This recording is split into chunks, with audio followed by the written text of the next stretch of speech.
Hi everybody, this is Naldo, and this is a game between Juan Corzo and Jose Raul Capablanca.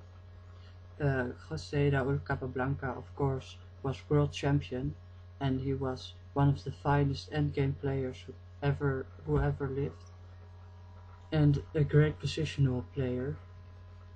In this game he was black against Juan Corzo, and Juan Corzo started with e4, and Capablanca answered e6, which wasn't his favorite opening, but in this game we'll see he plays a very interesting opening variation.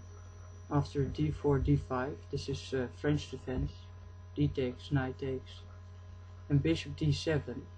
And normally in the French defense, this white bishop is going to be your weak bishop, because all pawns are on the white color, so your bishop hasn't much space to move. But now black is going to play a variation in which he's going to place his bishop on c6 and his knight to d7, called the Fort Knox variation, and then black hasn't a very weak bishop. But the difference with the normal French is, of course, that white has a center pawn and black hasn't, and though it's a very solid way of opening with black, this system isn't played very much because it has a lot of winning chances. But we'll see Capablanca plays very fine. Knight f3, bishop c6, getting out his bishop, freeing his bishop and giving it some scope. Bishop d3, defending the knight. Knight d7, developing white castles. Knight f6, bishop g5, pinning the knight and developing. Bishop e7, breaking the pin and developing. Now knight takes and bishop takes, exchanging, and bishop e3. And I don't believe this is the strongest way to play for white, because now this bishop is a bit shut in between these pawns, and I think there would be better continuation. Maybe just something like moving away the knight, because it's attacked twice. Just going back to c3 would have been better, or maybe to g3. I don't know which is better. Maybe g3, because then you can play your c pawn, and well, going to c3, maybe this d pawn could be a bit vulnerable. But I don't think this exchange is best for white.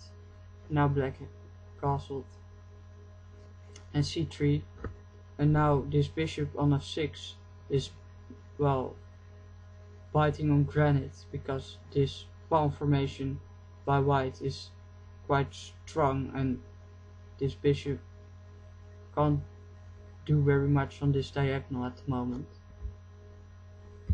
Now b6, maybe with the idea of going back with the bishop and then playing c5, opening up the game a bit for the bishop,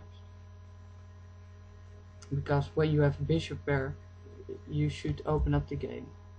And now queen c2, attacking h7, and the king moves away. And now maybe g6 is a good move at the next move, stopping this attack and going back with bishop g7. And knight e2, with the idea of maybe moving this f pawn to f3 when this bishop is biting on granite, or f4, but then it's shutting in this bishop. But then maybe after something like bishop e4 there could be a rook lift to f3 and then to h3. And rook e8, the idea of maybe playing e5 and opening up the game for this black squared bishop. And as we see, this bishop here isn't very strong because it's a bit shut in, but at the moment if e5 comes, this game will be opened up for both the bishop pair.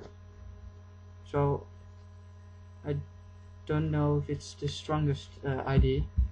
And now bishop takes h7, and I don't think this is the strongest move because then now g6, shutting in the bishop, and of course now material is even. White has 3 pawns for the bishop, but then black now has the bishop pair, and though the king looks vulnerable here on h8 because it's a bit open, we see that there are lots of lines open to get defenders to the king, so that doesn't count really here, this weak king. But the bishop pair of course is an advantage, so I think here black, though material not being better, positionally he really is better. Now queen e7,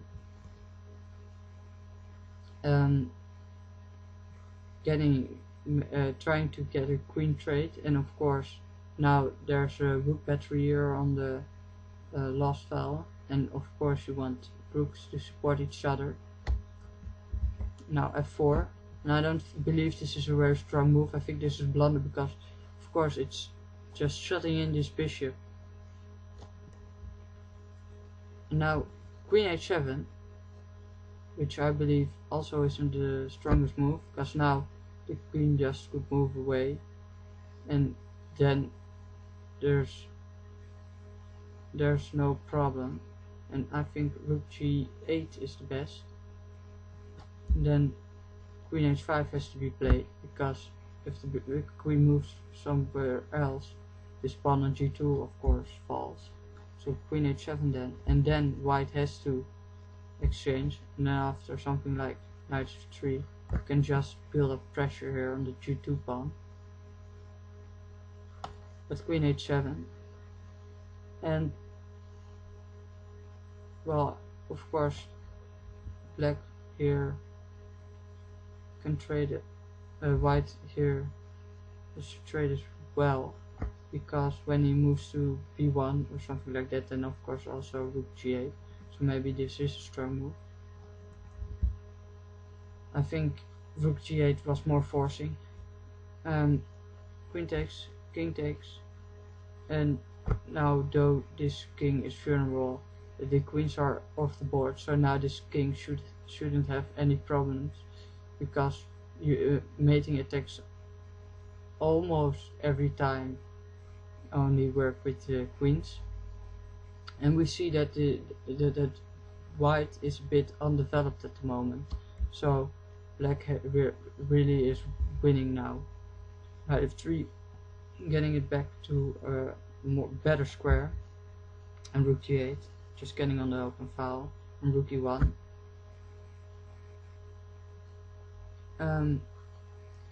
You're getting on the same file as this pawn on e6, and this is a weak pawn, this pawn on e6, because it can't be supported by a pawn on the file next to it, and it can't go move any square up because of these 2 pawns attacking e5, so this pawn is stuck here and it hasn't good defenders, so it's a bit of a weak pawn.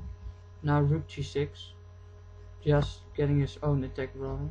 Now bishop d2, opening up this file and attacking the pawn. But now bishop d5 defending and also attacking a2, and b3 coming in between. Rook f8, I don't know if this is the strongest move. I don't see a clear idea behind it, and I just think that something like rook g8 or maybe c5 to open up the game for his bishop would have been a better move. I believe c5 is best here, just because if you have the bishop pair you should open up the game, because then your bishops have more scope, and knights it's vice versa, and they like close positions, so then you shouldn't open up the game. It's very smart to memorize that rule, because um, you can use that rule very often. Now rook f8 and king h1, getting off this file of the rook, but then again getting on the diagonal of the bishop. So maybe something more active would be more appropriate. Now c5, opening up the game. And now takes and knight takes, so now the bishop pair of course has more space, more scope. And c4, attacking bishop. And now we see another fact about the bishop.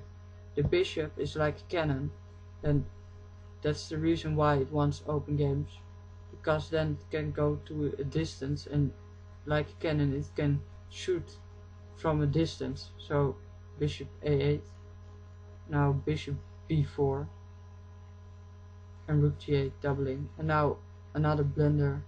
I think this is the decisive one. Bishop takes c5, now just rook g2. And now Capablanca is going to crush into this position. Bishop e3 and bishop h4, of course the knight can't take, because then rook g1, checkmate, because this bishop here is on a8. And then we see this cannon. So he played rook d1. Now bishop f2, and it doesn't matter which one he takes back. So if bishop takes, then bishop takes f3. And if rook takes, then rook takes, and then bishop takes f3. So he played rook d7 and king h6, and then rook d5, just wanting to stop this super strong bishop, but of course it doesn't help, because after bishop takes, knight g5, and now just rook g5, just piling on to with the attackers on this pinned rook. And after rook f6, check, king h5, rook check, the decisive mistake. But well, white wasn't in a state that he couldn't save the game at this moment, because now after bishop takes, c takes, rook g1 is checkmate. And this is how Capablanca won against Juan Corzo. So it's a great game by Raul Capablanca. We saw a few interesting things here in this game. At first we saw an interesting opening idea, then we saw the power of the bishop pair, just getting that game open, and then attacking with the bishops on the long diagonals, and then just there was no saving, just because, well, black was positionally so strong, and well,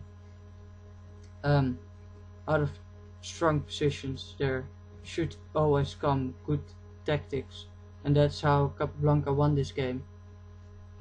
I hope you learned something about this from this video, and that you also like my other videos.